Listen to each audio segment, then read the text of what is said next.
Okay, so I just got a new credit card and it got me thinking about how no one teaches you about this stuff. Personally, I didn't get it for borrowing purposes, so let me tell you why I did. If I know I'm spending every month, I may as well make it work for me, so here's how.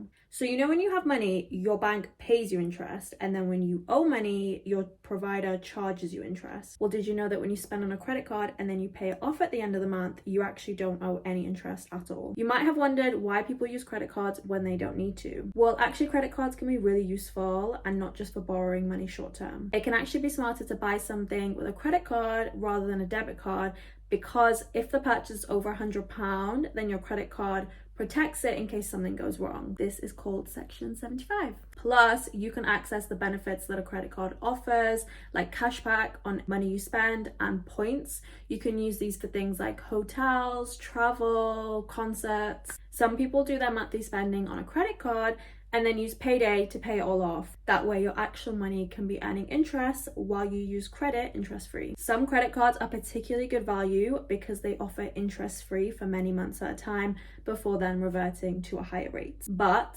and there's a big but here, if you do any of this, you need to be super sensible with your spending and make sure that 1, you never spend more than what you can afford, and 2, that you actually pay it all off at the end of every month.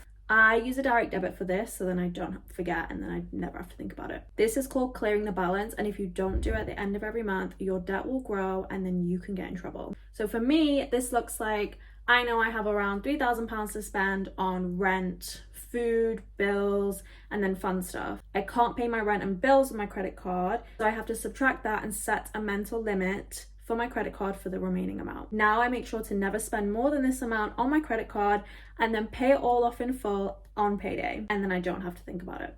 But remember, if you're a reckless girly or an overspender, this one is not for you. You could get into serious debt and get in trouble.